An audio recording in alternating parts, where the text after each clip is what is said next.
Hamparan sawah berundak-undak yang menjadi ikon daerah tujuan wisata, DTW, Jatiluwih kini menyuguhkan pemandangan tak biasa. Di balik panorama klasik persawahan yang sudah mendunia, kini hadir pemandangan modern sebuah drone melayang di atas petak-petak sawah, menyemprotkan pupuk organik dari udara. Langkah ini menjadi tonggak baru dalam perjalanan pertanian Jatiluwih yang dikenal sebagai situs warisan budaya dunia UNESCO menuju sistem pertanian yang lebih efisien, ramah lingkungan, dan berkelanjutan.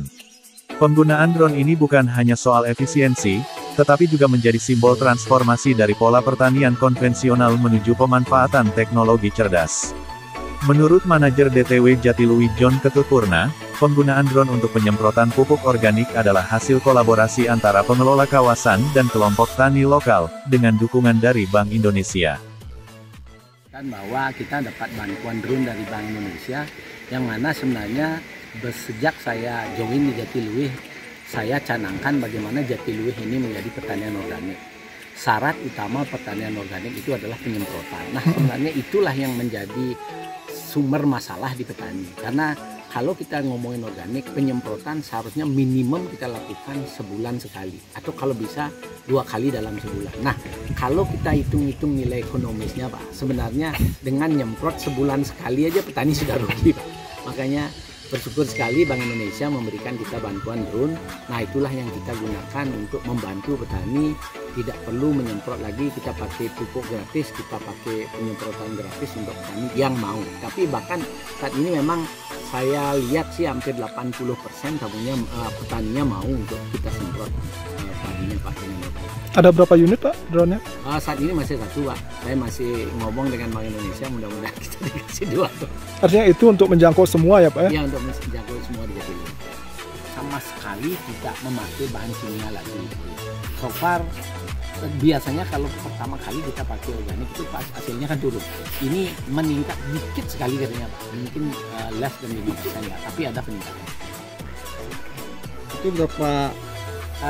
Drone ini sebenarnya kita semprot dengan organik. Nah, laporan saya dapat kemarin itu 80% petani sudah terbantu dengan penyemprotan oleh drone ini. Dengan areal sawah yang luas dan bertingkat-tingkat, penyemprotan manual menjadi pekerjaan berat, mahal, dan menyita waktu. Namun dengan kehadiran drone berhasil memangkas semua kendala itu. Penyemprotan dapat dilakukan secara cepat, merata, tanpa menginjak atau merusak struktur tanah. Proses ini tidak dibebankan biaya kepada petani, karena pupuk organik dan jasa penyemprotan digratiskan. Tujuan akhirnya adalah mewujudkan pertanian Jatiluwih yang sepenuhnya bebas dari bahan kimia. Meski sempat dikhawatirkan hasil panen akan menurun saat beralih ke organik, kenyataannya justru sebaliknya. Produksi cenderung stabil bahkan menunjukkan peningkatan meskipun tidak drastis, sehingga ini merupakan sinyal positif bahwa pertanian organik bukan hanya ramah lingkungan, tetapi juga menguntungkan. Sementara itu dalam upaya meningkatkan angka kunjungan sekaligus memberikan kesan tidak monoton bagi wisatawan yang berkunjung ke daya tarik wisata, DTW kini manajemen juga tengah membuat sejumlah terobosan pengembangan wisata. Salah satunya adalah bersiap membuka jalur trekking baru yang menembus hingga ke wilayah-wilayah Banjar di desa tersebut. Penambahan jalur trekking ini akan membawa wisatawan masuk lebih jauh ke pelosok desa. Dari ujung timur di Banjar Gunung Sari hingga barat di Banjar Kesambi, dengan total jarak sekitar 3 hingga 4 km. Saat ini, kunjungan wisatawan asing rata-rata mencapai 1.000 orang per hari, dominan dari Eropa. Wisatawan domestik juga stabil di angka 200-300 per hari, bahkan bisa menembus 1.500 orang saat akhir pekan atau libur hari besar. Manik melaporkan untuk Bisnis Bali.